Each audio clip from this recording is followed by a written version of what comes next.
नमस्ते जी। यूनिट है हमारी नॉइज़ पोल्यूशन की सेकंड यूनिट है ध्वनि प्रदूषण। तो ध्वनि क्या है? तो ध्वनि वह तत्व है जो जिसका आवाज़ हमें हमारी कर्म इंद्री कान से होता है, जो हमें कान से सुनाई दिया जाता है उसे ध्वनि कहते हैं। और नॉइज़ क्या होता है? नॉइज़ शोर या नॉइज़ पोल्यूशन जिसे हम कहते हैं वह है ध्वनि की अवांछनीय तीव्रता।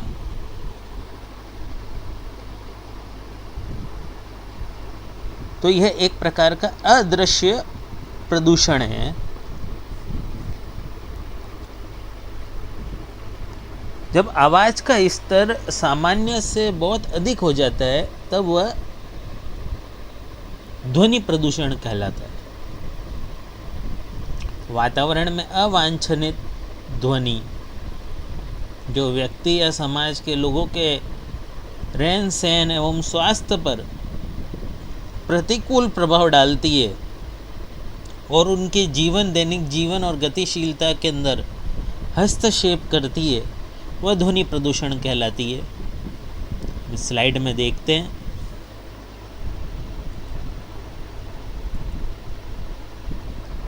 स्लाइड में हमें दिखाया जाता है कि जैसे वाहन से निकलने वाला हॉर्न, लाउड स्पीकर, इंडस्ट्री से निकलने वाला तेज संगीत, लाउड स्पीकर, कार के हॉर्न, बस के हॉर्न, ट्रक के हॉर्न, एग्रीकल्चर व्हीकल इक्विपमेंट से चलने और निकलने वाले शोर की आवाज़, ये सब ध्वनि प्रदूषण के अंदर आती है।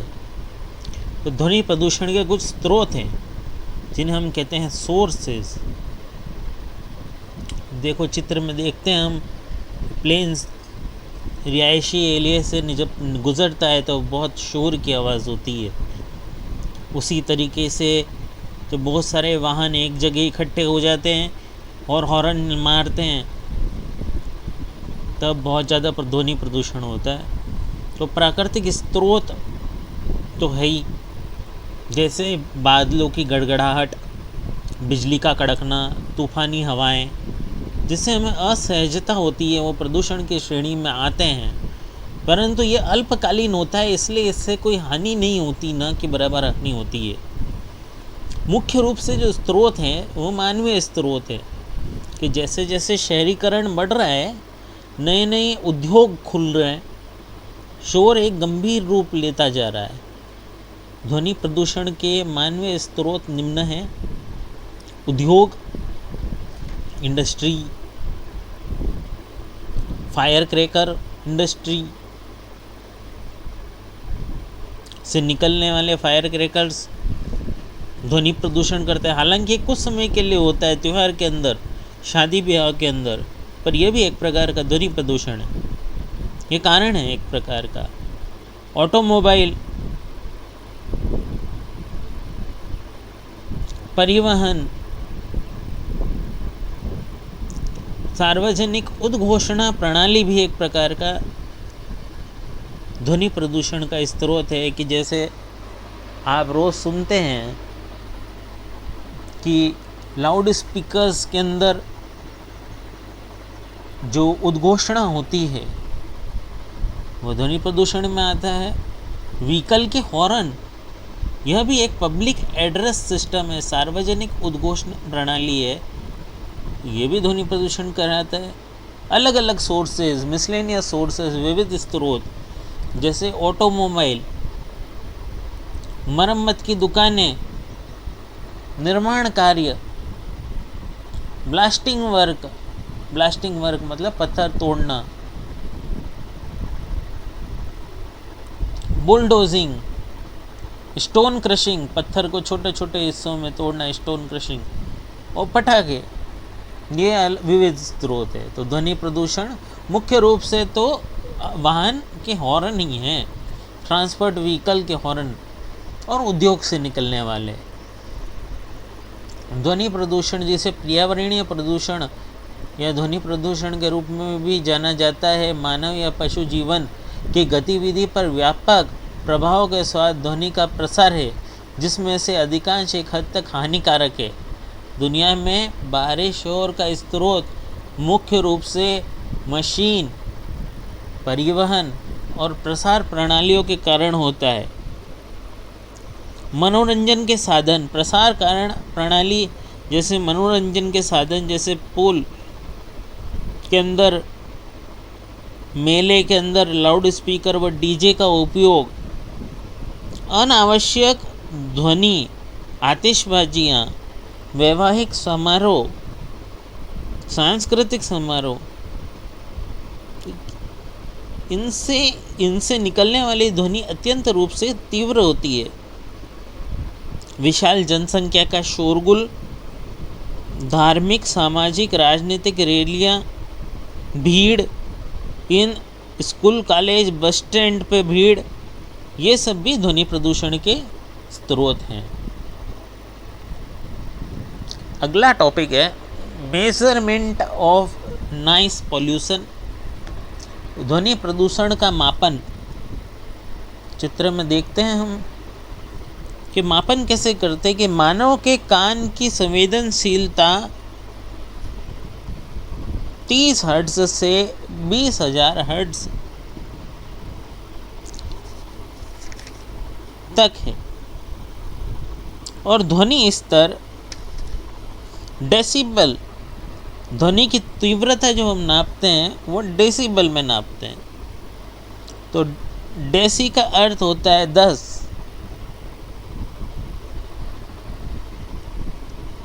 तो ध्वनि की तीव्रता नापने के लिए हम क्या उपयोग लेते हैं? डेसिबल।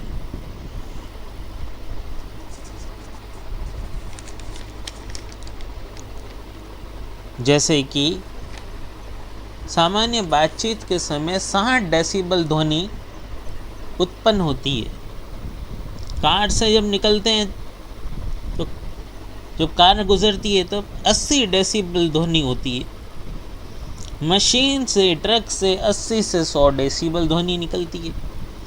हवाई जहाज से 100 से 180 डेसिबल ध्वनि निकलती है। डेसिबल यूनिट है, इकाई है नापने की। जेट विमान से 140 डेसिबल ध्वनि निकलती है। सायरन से 150 150 डेसिबल ध्वनि निकलती है। अंतरिक्ष रॉकेट प्रक्षेपण यान से 180 डेसिबल ध्वनि निकलती है।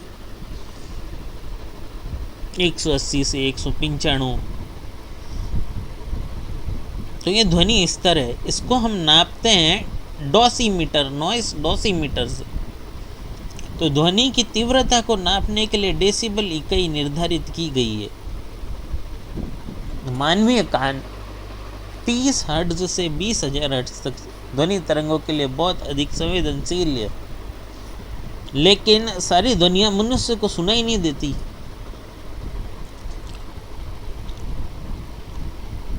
विश्व स्वास्थ्य संगठन WHO, विश्व स्वास्थ्य वर्ल्ड हेल्थ ऑर्गेनाइजेशन, विश्व स्वास्थ्य संगठन की रिपोर्ट के अनुसार निंद्रा अवस्था में 35 डेसिबल से ज़्यादा शोर वातावरण में नहीं होना चाहिए और दिन के समय 45 डेसिबल से ज़्यादा नहीं होना चाहिए।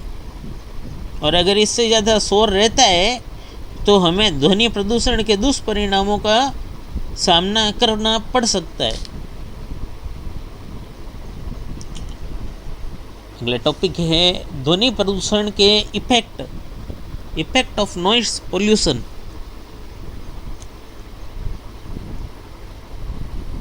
मनुष्य में ध्वनि प्रदूषण स्वास्थ्य को हानि पहुंचाता है। उच्च रक्तचाप, बहरापन, नींद का चक्र बिगड़ा हुआ, संज्ञात्मक ज्ञान बिगड़ा हुआ और उच्च तनाव, जिसे हम कहते हैं हाई स्ट्रेस।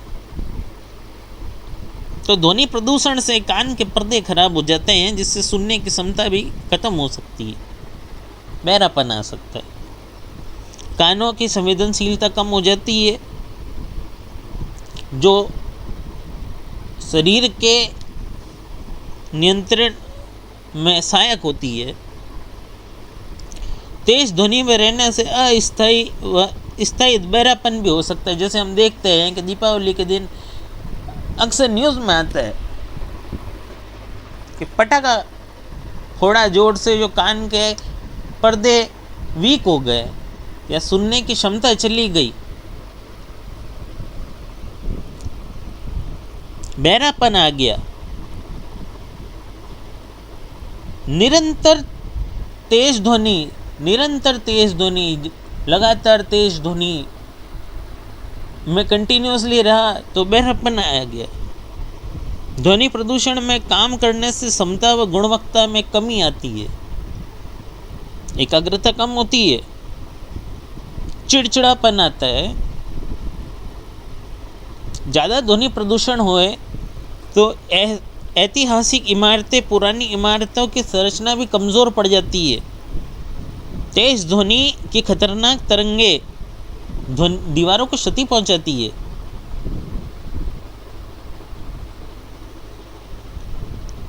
जानवरों के अंदर उनका तंत्रिका तंत्र प्रभावित होता है और वे अपने मस्तिष्क का नियंत्रण खो देते हैं और बहुत आक्रामक हो जाते हैं।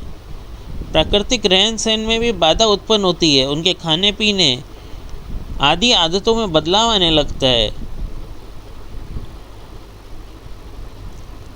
पेड़ पौधे भी ध्वनि प्रदूषण से प्रभावित होते हैं, उनकी खराब किस्में पैदा होती है। नर्वस ब्रेकडाउन जैसी स्नायु संबंधित बीमारियां भी ध्वनि प्रदूषण के कारण और बढ़ते हुए शोर के कारण होती है। हृदय रोग की संभावना बढ़ती है। ध्वनि प्रदूषण से और बढ़ते हुए शोर से लगातार एड्रेनलिन हार्मोन का स्राव बढ़ जाता है और उससे धमनियों में कोलेस्ट्रॉल का जमा होने लगता है। मेटाबॉलिक प्रक्रिया प्रभावित हो जाती है शरीर की। जहाँ जहाँ ध्वनि प्रदूषण होता है वहाँ विद्यालय में विद्यार्थियों का प्रदर्शन खराब होता है और शिक्षा में बाधा आती है। ध्वनि प्रदूषण से सबसे ज़्यादा नुकसान पढ़ने वाले स्टूडेंट्स को होता है। बच्चे पढ़ नहीं पाते हैं, लगातार शोर के कारण। ना तो विद्यालय में बच्चे पढ़ पाते हैं, ना स्कूल में बच्चे पढ़ पाते हैं, ना घर पे बच्चे पढ़ पाते हैं। अगला टॉपिक है कंट्रोल ऑफ नॉइस पोल्यूशन, ध्वनि प्रदूषण पर नियंत्रण। तो जो उपकरण हम उपयोग ना कर रहे हैं, यूज नहीं कर रहे हैं, तो हम उसे बंद कर दें घर और दफ्तर के अंदर, तो ध्वनि प्रदूषण पर रोक लगती है। शोर करने वाली मशीनों का उपयोग करते समय दरवाज़ा बंद करें व ईयर प्लग का उपयोग करें। अक्सर देखा गया है हेलीकॉप्टर में जो बैठता है वो कान के ऊपर ईयर प्लग जरूर लगाता है। शोर वाले क्षेत्र से दूर रहें, शोर की सीमाओं का पालन करें। संवेदनशील क्षेत्रों के पास शोर के स्तर को नियंत्रित रखें। पेड़ों की योजना सब जगह बनाएं। ध्वनि प्रदूषण को रोकने वाली मशीनों के विकल्प तैयार करें। ध्वनि प्रदूषण के नियम बनाकर और उनके शोर स्तर की सीमाओं का पालन कर हम ध्वनि प्रदूषण को कम कर सकते हैं। सामाजिक व धार्मिक उत्सवों में लाउड स्पीकरों का उपयोग हम कम से कम करें। वाहनों में साइलेंसर का उपयोग करना ही चाहिए। उद्योग आदि को आबादी से दूर स्थापित करना चाहिए। उद्योग में ध्वनि अवरोधक यंत्रों का प्रयोग करना चाहिए। घर और दफ्तर में उपकरणों की लगातार मेंटेनेंस करवानी चाहिए। जैसे जहाँ बुश बदलवाना है वहाँ बुश बदलवाना चाहिए।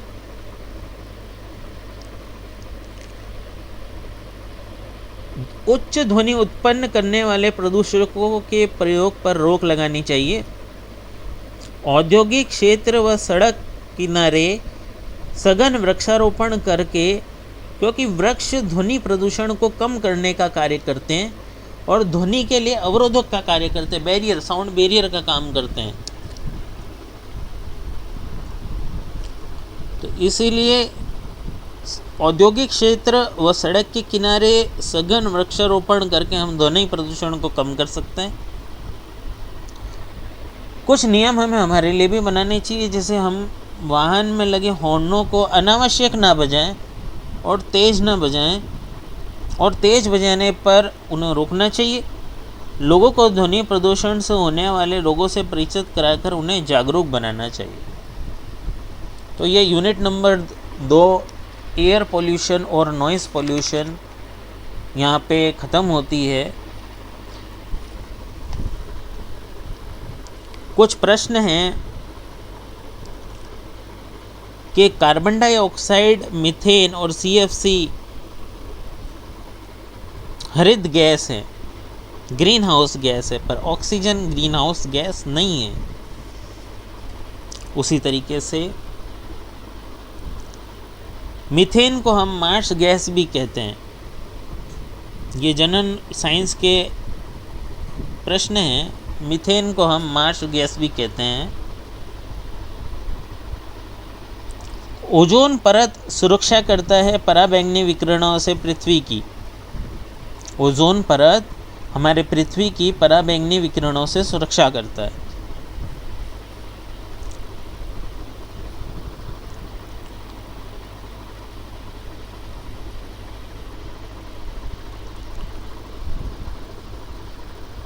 जब 80 डेसिबल से ऊपर हो जाती है ध्वनि,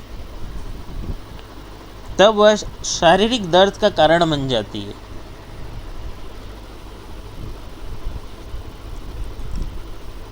ध्वनि को डेसिबल में नापते हैं।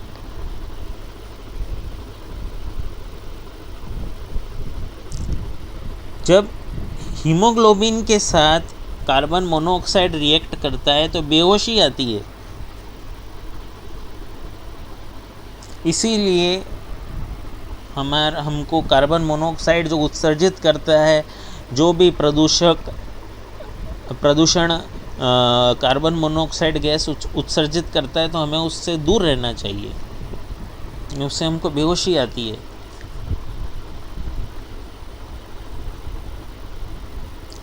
रेफ्रिजरेटर, इत्र और एयर कंडीशन, इत्र मतलब जो हमारे डिओड्रेंट्स और परफ्यूम्स हैं, उनकी शीशियाँ में क्लोरोफ्लोरोकार्बन भरा हुआ रहता है। रेफ्रिजरेटर में, एयर कंडीशनर और इत्र में हमारे क्लोरोफ्लोरोकार्बन का उपयोग किया जाता है। इससे ओजोन को नुकसान पहुंचता है।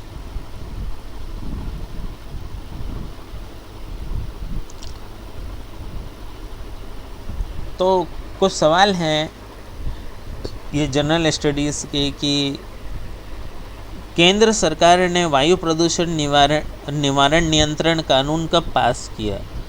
तो केंद्र सरकार ने वायु प्रदूषण निवारण नियंत्रण कानून 1981 में 1981 में पास किया।